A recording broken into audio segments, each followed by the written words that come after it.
Welcome to another episode of the Productivity Lovers podcast. What's up, everybody? Welcome to the Productivity Lovers podcast, the podcast about how to become more productive in your work and home environment.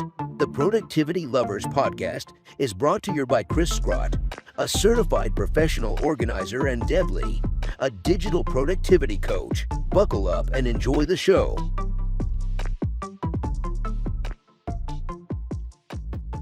Hi, everybody. Thanks for joining us today for another Productivity Lovers podcast. I wish I could Love sing. the singing intro. How nice. I wish I could sing. That is one thing I wish I could do that I really don't do well at all. Yeah, I don't do really well, but I'm okay with that. Yeah. I'm good. We all have I'm gifts, good. right? We all have our gifts. That's definitely not one of mine, and I'm okay with that. Yeah, it's true. Yes, I'm good with that. I'm A good girl with can still wish. that. Yes, she can. Yes, she can. So what's going on with you? What's up? Just housework. Just Well, like the way you say that. I think when you and I started this podcast, you were remodeling your kitchen. I was. And in that process, I feel like I developed a little new kitchen envy. So coming right up, we're gonna remodel our kitchen too in the next. I know. I think it's everyone that finishes the project celebrates it. But yes, we do. That's right. So we're tearing a few things apart. We're replacing some moldings. We're gonna do a brick wall. I have always wanted to have a brick wall. Wow, in the kitchen. In the kitchen. Okay. I will show pictures of that when that's up. Okay. Rob is super handy. So we've been like playing with bricks. Okay. Or just don't hit each other with those bricks and you're all good. Yeah. Sometimes it does get testy around projects, but we navigate those things fairly well at the end of the day. Have you ever put together an IKEA We have something together? Multiple. We spent an entire day putting IKEA together, like 7. Wow. And then not that long ago, one of the kids needed a new dresser, and the three of us actually put the dresser. Wow. And you maintain your sanity. Nobody yelled and nobody got hurt. Well, I wouldn't say nobody yelled, but I was at the end of the day, we were all happy we had put the dresser together. So we blinged it up with some really fun knobs, Oh, nice. I like that. You made it your own. They look like diamonds. Like, ring pop diamonds, it's like that size, blinged it up, but that's fun. So that's me. What are you up to? I am up to a lot of things. I am investigating new schools. I am assisting with the registration, title, tags, transfer stuff for one of my parents. That's always fun. That involves moving is horrendous. So there's the moving part. And then when you do that part and get to the place you're going to be, there are these other things you need to do, like register your car and get a new driver's license and all of that. And I get to be the person that gets to go to the DMV with that parent. Bring a book. That will be fun. Actually, I do have to say, I just got my license renewed. Okay. About a year ago. Yep. And in that process, I made an appointment. I showed up. The whole process was like, I was there 20 minutes early. They saw me pretty close to my appointment time. And I was in and out as a breeze. Like I remember the last time I was there, I was there for like 6 hours. I know. They've like gotten really better at it. I hope the last time I was there to get my driver's license too, the new Real ID thing. All right. I had the appointment. I walked in. I knew exactly where I needed to go. There were signs. There were people to tell me where to go. I was seen by someone who was super friendly. I was in and out 30 minutes, door to door. Yay to the DMV. Clap, clap, clap. Yes. I am hoping for a similar experience or better because we are doing multiple things. There's the driver's license, the registration, the title, the tags. Am I forgetting something? I'm sure I'm forgetting something, but there's a bunch more stuff going on and wow. So I have allotted for 3 hours. Oh, there you go. I'm hoping to not need all of those hours. I will pray for the DMV gods for you to be Please. on time and on schedule so you can be productive in that process. Yes. So that's what's going on in my neck of the woods. Thank you for sharing that. So what are we talking about today? Today, we are talking about Brene Brown and something that she likes to call, and I know you're going to touch on this a bit more, the power of vulnerability and the impact. That's not what we're talking about. That's not what we're talking about? I thought that's what we were talking. Oh my gosh. All right. So that's not today, you guys. That's next time. So just stick a pin in that one. We are going to talk about the power of vulnerability probably in the next couple of podcasts, but I want Deb to read the book first. So erase. We're going to talk about planners today, and then we're going to talk about the power of vulnerability coming up right next after that. So okay, I got my topic wires crossed a bit. I was all in Brene land. That's all right. So guess what, Cris? We're not talking about Brene. We're talking about planners. We're going to talk about something much more practical because I feel like we've been talking about the mindset of productivity for a while, and we want to make sure that we're appealing to all of the listeners. They're interested in the tech tools part of it. So here we are today. With let's see that planner, that fancy smancy planner that you've got going on. I know. I was telling you earlier that I love Ari Tuckman, and hey Ari, renowned psychologist specializing in people with ADHD. Did we not see him at a conference? Where did he was a speaker at something? Right? He chairs the International Conference on ADHD every year. Yep. And in one of his presentations not that long ago, he said he wished that planners only had 6 pages because on the 7th day, everybody forget to go back. So I was thinking about him because I was like, I bought this beautiful commit planner. I do have to say, it came with I spend money on accessories. Look, there is a little look at that. There's a unicorn paper clip for those of you that are not watching the video, that are just listening, that I just fell in love with. And I bought all kinds of stickers. And here's a funny story. I hid the stickers so well that I can't find them now. But I bought this planner. I was super excited about it. I set it up. I used it for, 2 weeks. And then there's been crickets, right? Oh boy. Chirp, chirp. I know. And I feel like my problem with paper planners is that I just get really excited about it. And then I don't commit to it for the rest of the year. Like, what's up with that? Well, paper planners really suck you in. They are beautiful. Just from, you don't even have to touch it. You walk by the aisle, you look at the website, they have these beautiful, vibrant colors that just call to you. And then you touch it, and then the magic starts to happen, right? Like the beautifulness, moves from the planner in through your fingers, and it just jolts you. And you're like, okay, I have to have this. And you flip through the pages and you're like, okay, it says weekly, but it's okay. I need monthly. It's all right. It looks pretty on the outside. I'll make it work.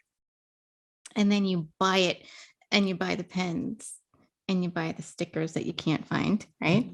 You buy all of these lovely accessories, and then you actually do use it, and it can be helpful. The thing about the paper planner, though, is that you always have to take it with you. That is true.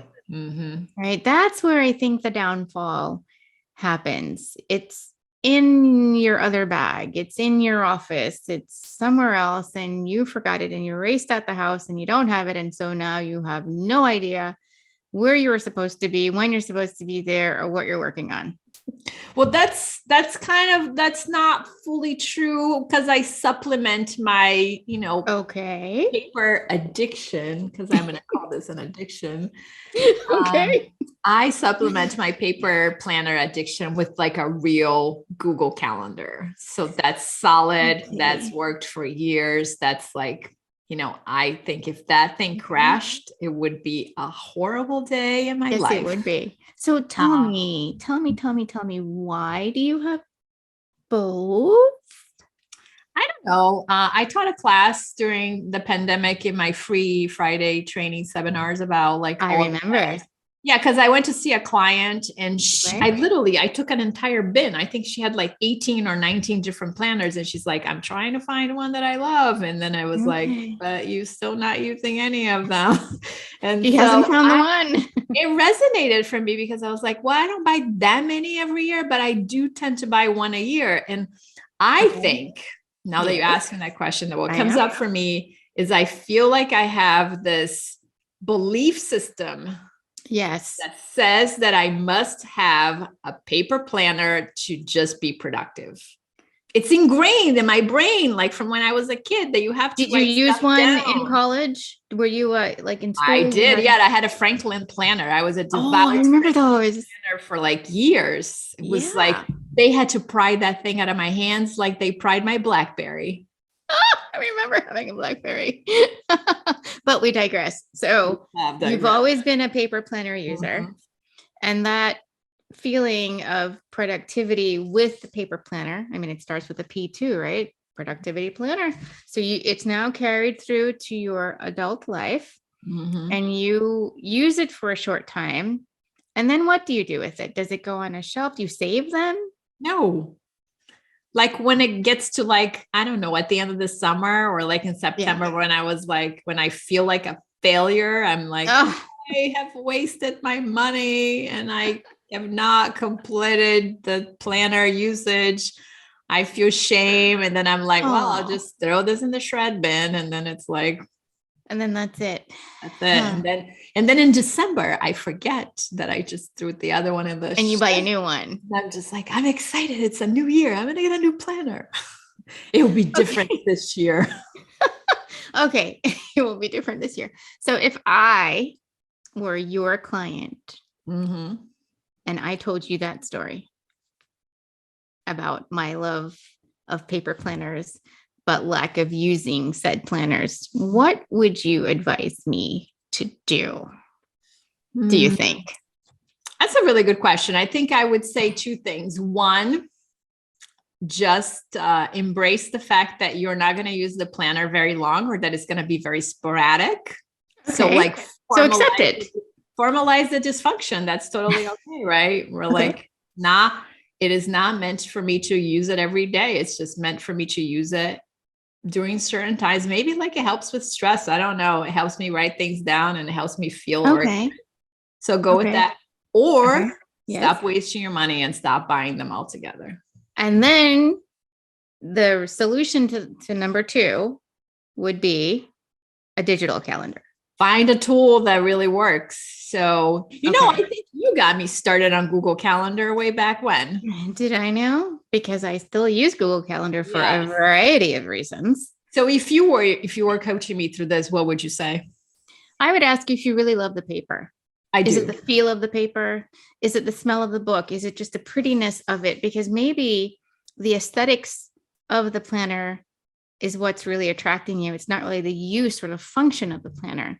So if you really like the feel of paper and holding this book and looking at it and it brings you joy, hello, Marie Kondo, it brings you joy, Mhm. then I might say, well, how about a paper notebook or journal that you may write whatever you'd like to write in it and get that same joy. But if you need to be someplace and not forget to be there, maybe we can try looking at a digital calendar, because even if you were to take pictures of the pages in your paper planner, if someone says, well, I can't meet with you tomorrow, but I can meet with you next month, and you don't have that page in your phone, you're still going to run into some issues unless you have that planner with you. So Yeah. there are some drawbacks. So I would really gauge the love of the paper and what that is all about, and try to maybe help funnel that into a different way of getting that same feeling and excitement about seeing a pretty hardbound book that you could do something of value with. Journaling is very, very valuable for a number of reasons. So that could be an option. So I would talk about that. And I would also talk about your aversion or lack of one towards using a tech tool. So I love tech tools. So I probably would ask that kind of a question and say, well, have you tried using it? One of them, Yahoo, Google. Back in the day, there was a calendar. People are still using Yahoo. Yes.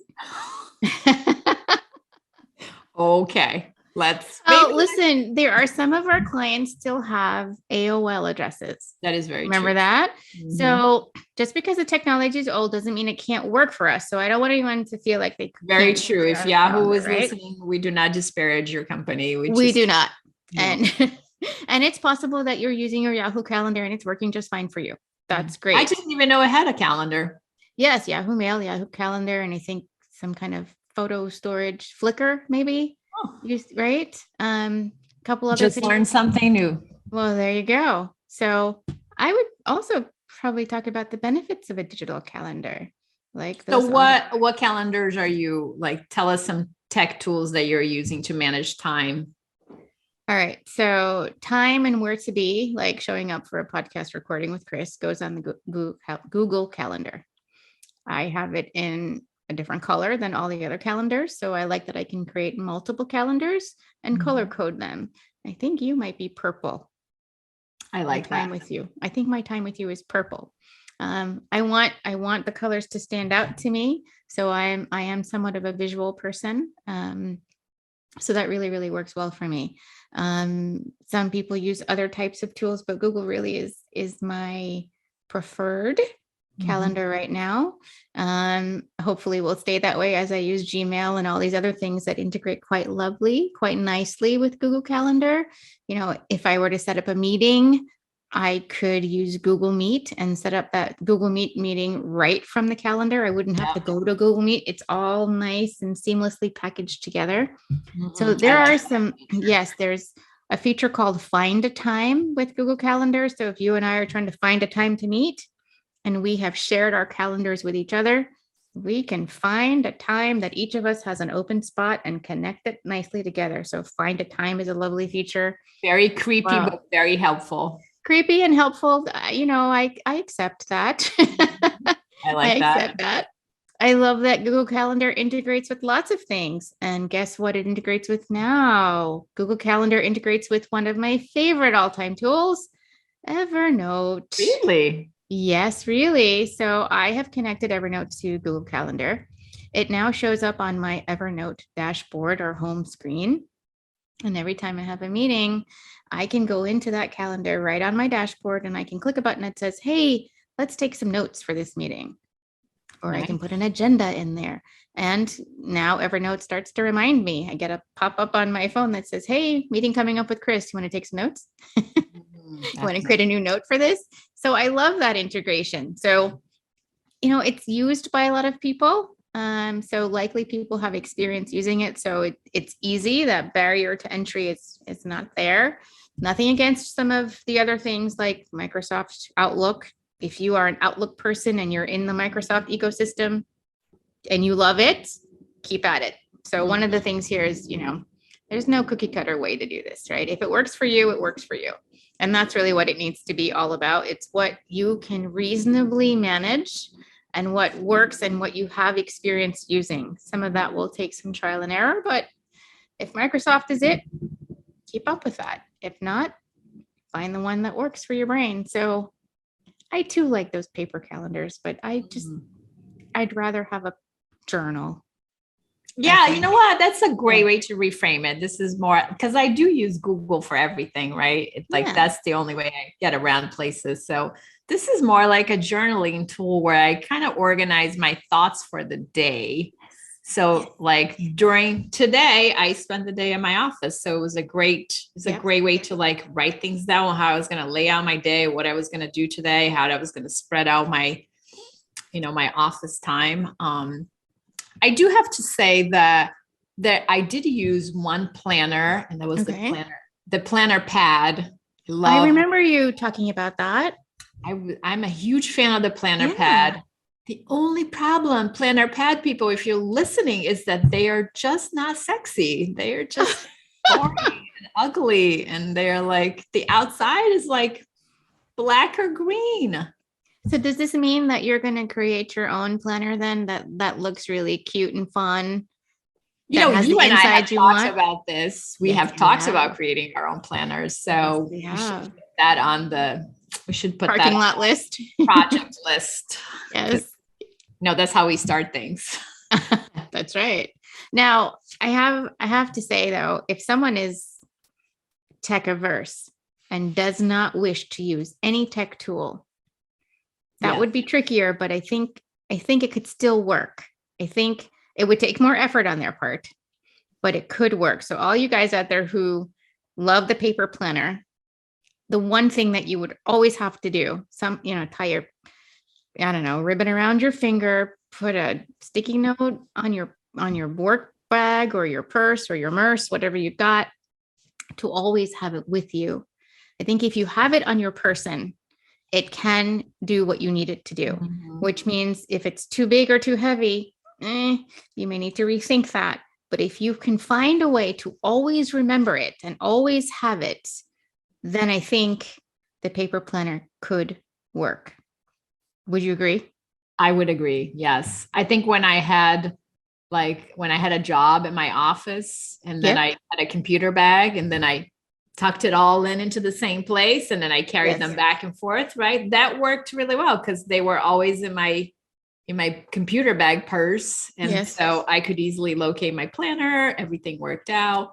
However, I feel like a lot of my clients that have ADHD have a hard time keeping track of their planners. However, until they develop a really good habit about I have several clients that are so good about their planners, right? They get the exact same planner.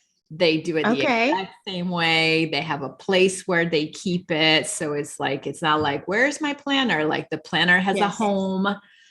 Their system is very well established and they do really well with their paper planner. So I think developing good habits around it is really important to making it work. Just like you and I make our Google Calendar really work for us. And if for some reason that system failed, then we would be lost. We would be in the poopy planner. Well, see that. So now that is one of the benefits of having a paper planner. Yeah. Right. Because if for some reason these digital calendars all went away, or maybe it's down for a few hours, the person with the paper planner is like, I got my paper planner. I don't need the tech. I have it right here. So there are some pros and cons to both. I love that you're talking about creating these really solid routines around the use and storage and retrieval, right? Yeah. So it's not just using it when you need it, but also putting it back in the same spot every time when you're finished, and making sure that you have a nice routine or workflow, whatever you want to call it, around this planner so that it is, with you and you can always find it when you need it. Because that's the painful part, right? The scavenger hunt, looking for the things that you want. Who wants to do that? So interesting.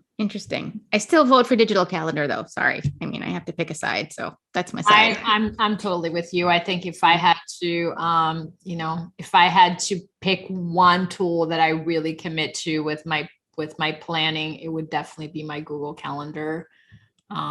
Because it's with me at all times. It's on my phone. I never wonder, where am I? Where do I need to go? It's a tool that's always that I take around with me constantly. So, which is the drawback too. I feel like I'm just playing devil's advocate all around today. If you're always connected with it, I mean, there are times when you just need to put it aside.